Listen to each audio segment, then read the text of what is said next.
Hello, hi there everybody. So today we're going to look at texture. We're going to look at making a form, a pot, something very simple, but something that we can just really play and enjoy textures with. So this is the kind of outcome that we're looking at. Just a simple kind of teardrop or bulb shape. I like to think of it kind of like an onion. And I've just to prop them, I've just put some flowers in there just for you to get the idea. But let's take them out. So the outcome that we're kind of intending is nice, interesting textures, and I'm going to show you how I got these on here. And you'll notice that some of these are like, oh, well, that's like a leaf, but it's not quite like a leaf, or that's like thyme, but it's a bit different. So I'm going to show you how to make some texture stamps and also how to take direct textures. And that is fine just in itself. However, what you can also do is stretch those textures out, and that's the exciting bit that we're going to have fun with today. So this is another one that I've done. And again, you can see how they're stretched out. And what I did was I did that one on one side, that one on the opposite side, and then went for a bark texture on the other side. So if you look at it that way, you can see I just wanted to do something which had more of a design on it. So leaf, and bark texture and bark texture. Now, I've left these with a very uneven rim because I want to show you a couple of different ways of approaching a rim. And this one as well is a rather wonky rim, and I left that on purpose because we're going to have an angled one on that. So we're going to begin at the beginning. The first thing you want to do before you even think about the shape and the form and everything is to make some textures. So what I did was I got some leaves like this. Leaves that have really good textures on it, that's what you want. Something that doesn't have pronounced veins on the reverse are not going to be any good to you. So I have literally taken a bit of clay and squidged it into a round ball, pushed it into the texture, and just made a bit on the back so that I can just hold it. So I just pinched the clay up into something that I can hold. That was a bit of a wicker chair. And what else have we got? That was a flower. So you could see it's all started to kind of bud from the top, up to the top. This was a pine cone. So you can see what's there, and that actually was a really good texture to use because that pine cone is the one that's on there. And what else have we got? I took that off, there was just a metal clasp on something that I was searching around, came across that little metal clasp, and just have something that you can hold it on. That's bits of lavender. And here we have the end of a hand shovel, like a trowel. I really liked the kind of breaks in the wood, and that's just kind of shown up there well. Just see, did that come out on one of these? I think I used it somewhere. Maybe not, maybe I didn't. Anyway, and then the last one is, that was some bark. It was quite a kind of smoothish bark. I think that's all of them. Just check there. Yeah, so that's all of them. Right, so the next thing I just wanted to show you was the leaves. If you are going to use leaves, as I just said, make sure they're nice, good big veins. Ones that I use a lot in clay are sage leaves, and you can find various different sizes of sage leaves. I mean, they're of the same plant, and you can see, but the great thing about them, you can see there's so much kind of texture on there. So, okay, enough of that. The other thing that I have is a little bit of lavender here, because that's going to be quite nice to push into the clay. So, onwards. Where is the lump of clay? Here's the lump of clay. So, what you want to do, it sounds really a bit peculiar, right? But this is what we're going to make first. It looks incredibly basic. It looks like, really? You want me to make something that looks that rubbish? But I promise you, it's going to be much more fun, because this is kind of like the starting point from which this grows into that. Okay, so you just got to run with me on this one. So how we make this is, put that one to the side, is we're going to just take, now I have a craft knife, a potter's knife, but you just need any knife from the kitchen that you can borrow, steal, well, borrow, let's say borrow. So I'm just going to take a piece off, because that's going to be for my base, and I'm going to just cut this into 3. 1, 2, 3. Now these are going to be the kind of sausages, and this is going to be the base. Now what I tend to do, as you can see, I'm not in my studio, so the nice thing is that you're not in the studio and you don't have all the tools around you, so it's a good way for me to show you what to do with really basic things.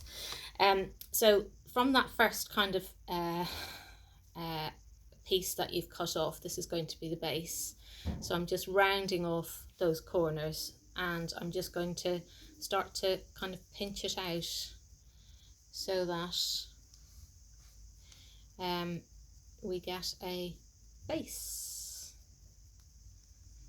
And I can just, where it starts getting kind of rounded, squared off on those corners, just pinch them like that, and that is all you need.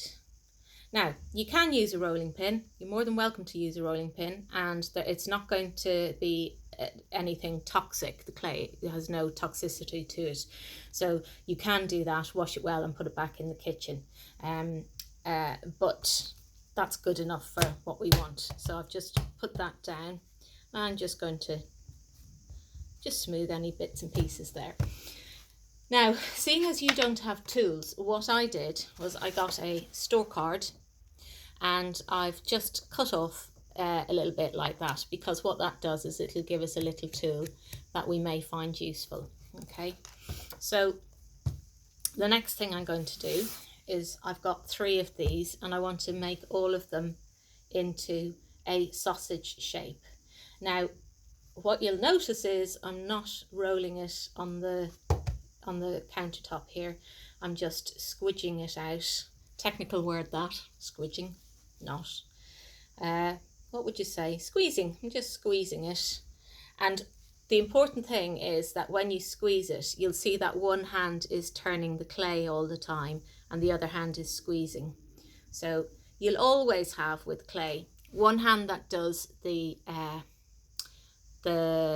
work, as in a tool hand, and the other hand is always a supporter hand. So I'm just turning that, as you can see, and squeezing it so that I get something that's round. Okay, there's one. Same thing again, squeezing that and turning it. So that we end up with another sausage of clay. And it's absolutely fine for it to be, you know, a little bit uneven, as long as it's kind of roughly the same kind of thickness all the way along. That's all you want. And then the third one, exactly the same thing. Okay.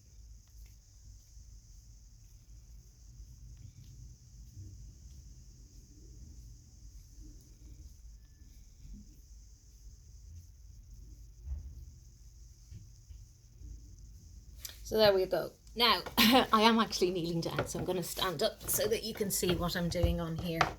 So we have the round piece here.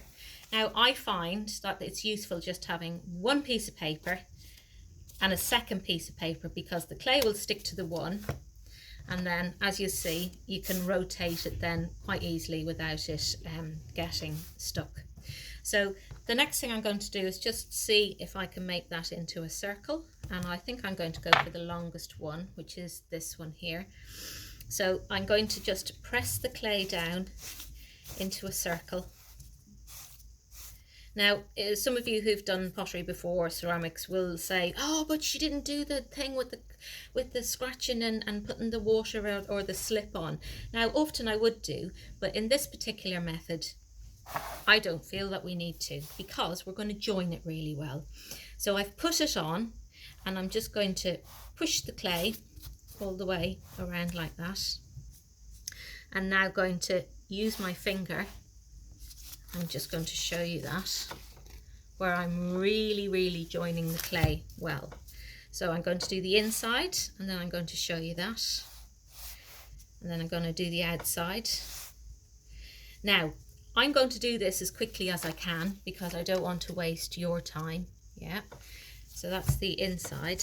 And on the outside, I'm just going to push all the way down like that. So, some of you might be thinking, really? That looks really crude. That doesn't look like there's much finesse or much skill to that. And you know what? You'd be right. However, you just got to bear with it, because that will come. If you sometimes think about a foundation of a building, it all looks a bit rough and ready.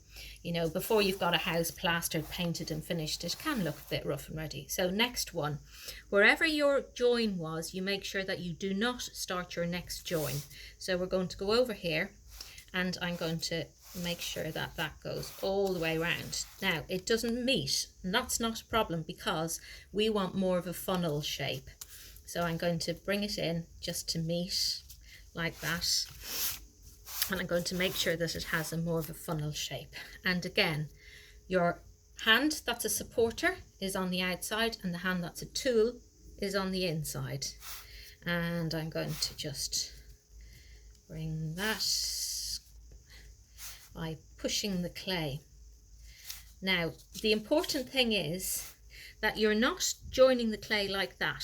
That's absolutely no good, right? See that? What I'm trying to show you is just doing that so that you can't see the seam. That's no good. What you have to do is join it really well, so you're spreading the clay on top of each other. So I'll just finish the inside. Did I do that? Just a little bit there I missed. And then on the outside, just smoothing that down, spreading the clay from the top on top of the lower one. Okay, and I'll just smooth out that join there, but I'm just going to mark it slightly because I know that I don't want to have the next one there. So at this point, I'm just going to run my finger on the inside and just smooth it, and I'm going to pick it up and show you now. Okay, so it's nice and smooth on the inside. And I have this nice, what I would say is a kind of volcano kind of shape where it's coming in. So I'm going to do this one now again and put this one on. Now I'm just going to, this one is just a little bit long, so I'm just going to kind of squidge it back on itself slightly. Okay, and put that on the top there, join that. Okay, so joining it on the inside. So you can see when I use my finger, I could use any one, I just tend to use that one. So what I'm doing is I'm taking the clay and I'm squeezing it and spreading it downwards like that. Okay, going all the way around. Okay, and doing that one there as well, smoothing that over the top. So at this stage you want to just keep going, smoothing things out, and then you want to use your fingers to smooth out the clay, get a good shape. If you find that your clay has kind of gone out a little bit, what you do is you cup your hands around the clay so that you've got maybe an inch in between. And if you need to kind of squeeze it in, then just gently move your fingers in like that. So like that. And you'll find that you're able to help the shape of it. Now, the reason that I have this credit card, where's the other bit, is if you find it more useful holding it on the inside, and you can use your credit card to smooth the clay like that. It just works like, well, we call them kidneys in the clay world. We often have scrapers or kidneys like this that we use that are quite ergonomic to hold. But quite frankly, you can't beat a store card. It's so useful. And if you find that for whatever reason that your fingers aren't doing a job that you want, that it is good enough, you can always use that as a tool as well. Okay, so I'm not going to take the time finessing that one, but you can see that what you would want to do is just take your time, smooth it around, tidy it up, and then you'll be left with something like that. Okay, this one's a bit wider at the base than that one is. So, anyway, take that one away, and I'm going to show you on this one what I would do next. So this is still very, very wet clay. You can see there, it's very wet. So what I would do now is make sure that there aren't any creases in the top, because when there are creases in clay, they have a tendency to kind of split and open. So I'm back to my two little pieces of paper there. And the next thing I'm going to do is to decide what kind of textures I'm going to use. So I've got a few things here. I particularly like this. I'm going to use one of these, just try different things. And I particularly like the bark texture that I took off of one of the trees. So what I'm going to do is I'm just going to give a kind of, I'm going to do kind of 3 marks on here. 1. So I'm kind of dividing it into thirds. 1, 2, and 3. Okay, so you'll notice I had a hand in. Obviously one hand is always the helper or the former, and the other hand is doing the tool and the making. Right, so that's that. And I'm going to just 1, 2, 3, 1, 2, 3, 1, 2, 3, 1, 2, 3, 2, 3. Again, supporting the inside, working on the outside. So let's just take, actually I'm going to take this one because it has a really, really, really good strong leaf on there. So I'm going to just put that there. Now, I've got stolen from the kitchen here, just a, I'll do it that way around. Wooden spoon, that's the word, honest to God. Words would be a really big help. So you could use that, or I've got a lipstick here. So if I just roll that into there, I'm going to get, I'll show you that now. I'm going to get some good textures. Okay, so it's just a way of building something up that's works well. I'm just going to put another one here, just so it's kind of similar all the way around. And another one. 1, 2, another one. Oh, did I miss one out? Shell. Yeah, missed a shell here. 1,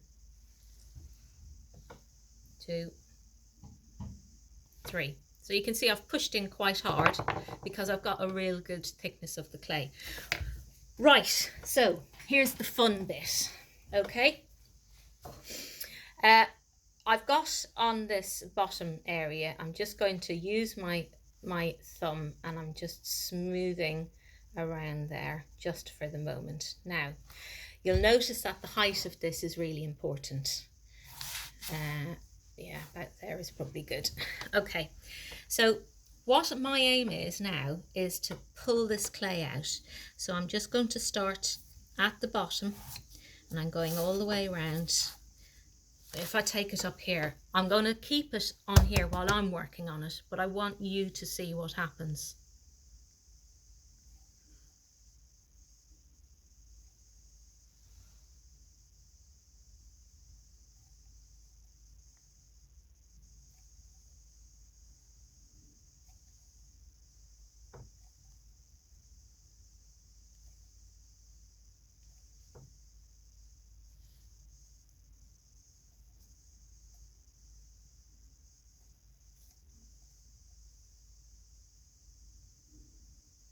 So what I'm doing is I've got my hand holding it, I've got my finger inside, and I'm pushing the clay, just like a smoothing it on the inside, pushing the clay out like that.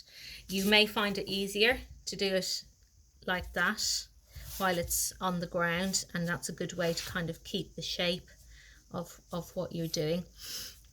So now you'll understand that the reason that we started off with quite a thick piece of clay is because we're going to end up with a much thinner piece of clay, because we're using our finger to thin it out, because we're stretching it. So I'm just going to continue. I hope you can see that well enough in the light.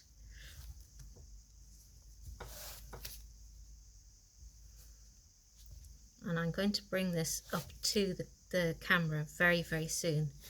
But it really is such a joy to see your effect, the effect of your hands on the clay like this, because it's a lovely creative little journey.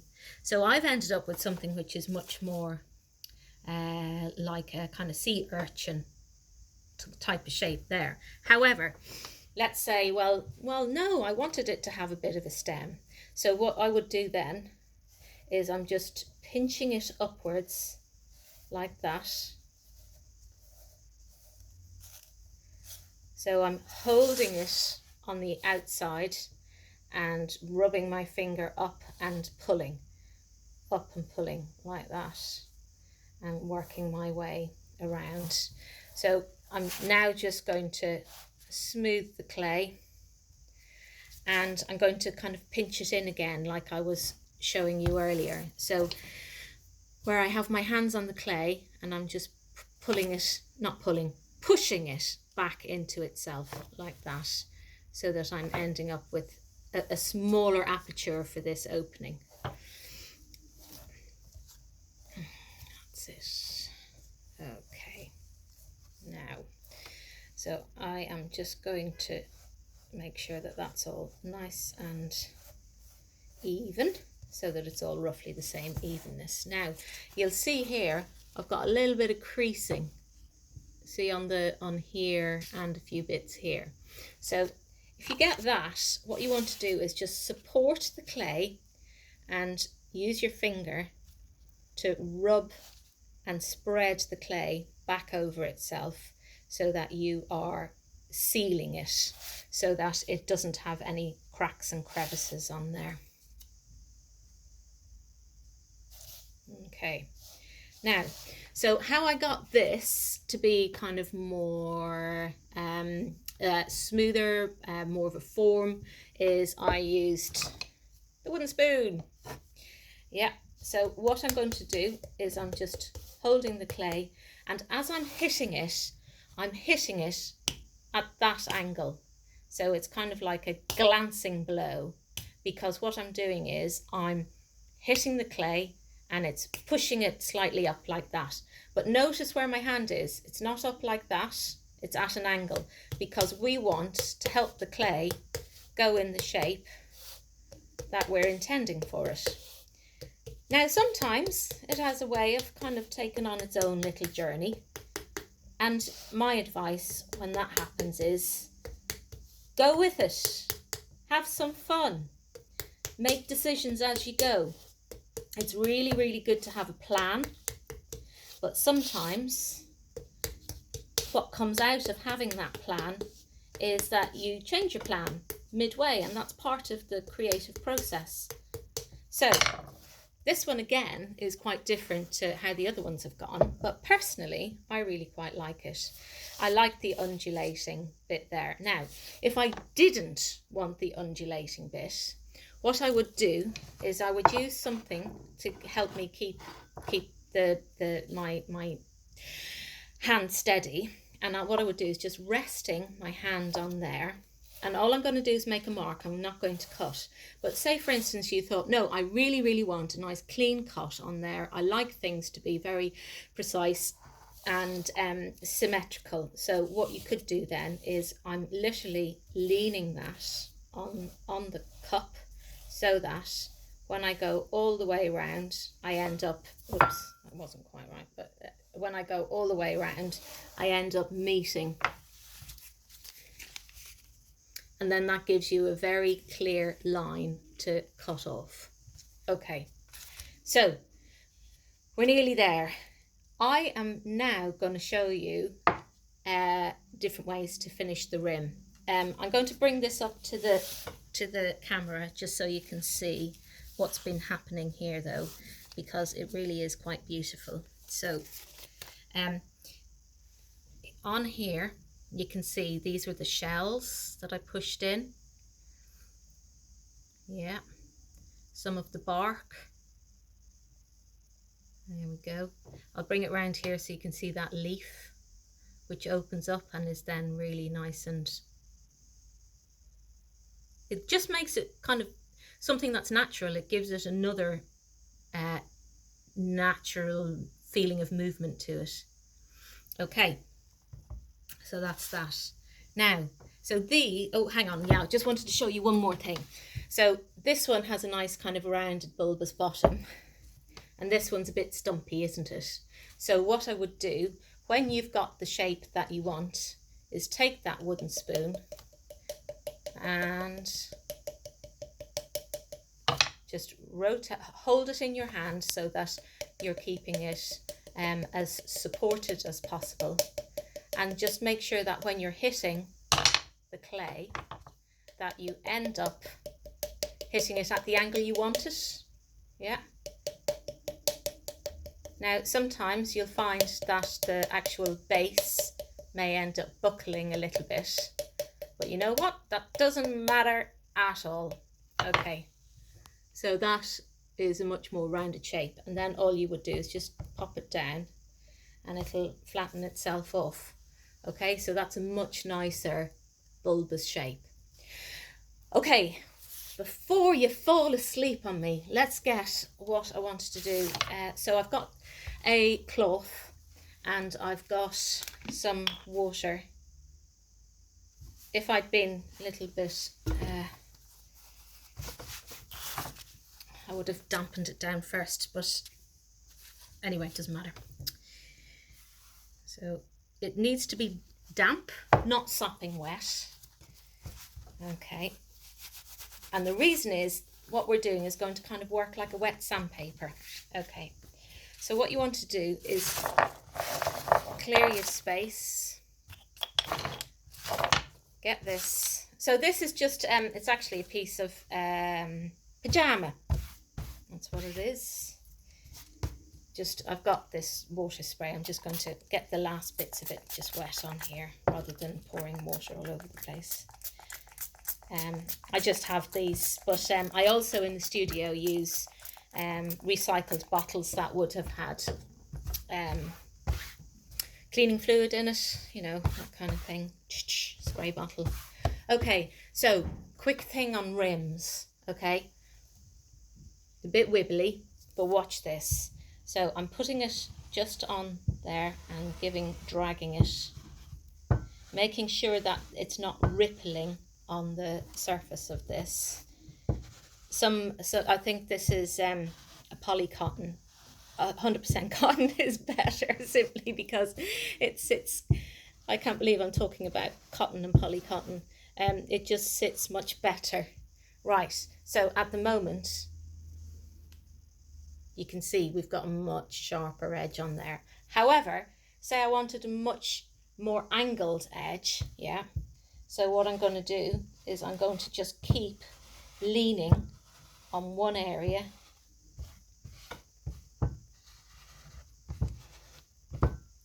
And I'm going both ways to literally wear it down.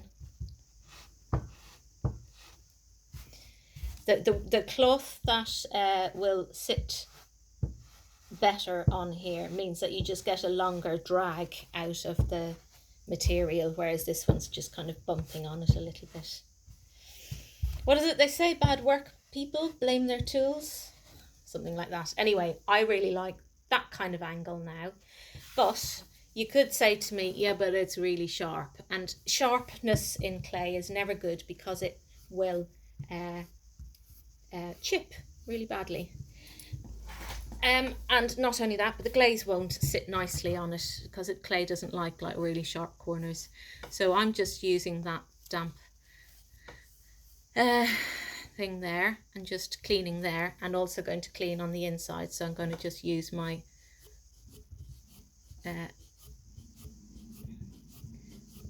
finger with this wrapped around it, and you can see that works really nice.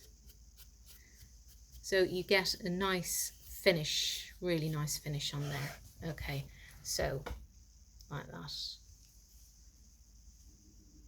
Now there are other things that we can do to this, but I'm going to keep that for another time.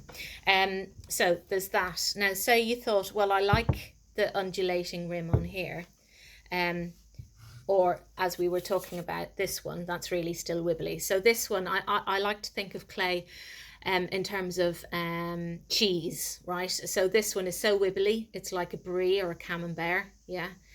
Whereas this one is more like a parmesan. It's really only got a little bit of moisture left in it. It's quite hard, but it's not completely dry. You'll notice the difference between completely dry. This is the colour when it's completely dry as to what it is now. That's it's very chalk-like as opposed to this. So yeah, so say you thought, well, I like the undulating rim. Well, then what you do is you just take your time. You can use a cloth like this, or you can use a bit of sponge like that and just wet it down and use it damp, never wet. But to be honest with you, the cloth works just as well as the sponge, and yeah, whatever's handy really is what I would say. So that's it. Now, one more thing that you might think, oh, of course I'll put my name on it, is really important to, on the bottom, put your name on it. Oh yeah, that one. I just did a little leaf on the very bottom before you know, we put the bottom on. So yeah, really important at this stage. Use a knife, use a pointy stick, like a cocktail stick, something like that, and scribe your name into the bottom. That's really important, because when they're fired, it's a bit of time before you actually get them back. And it's amazing how many times people kind of go, oh, I'm not sure if that's mine, or take the wrong one, or yeah. So if you want yours back, make sure your name's on it really well. Right, thank you so much for joining me, and good luck with your clay work, and I hope to see you soon.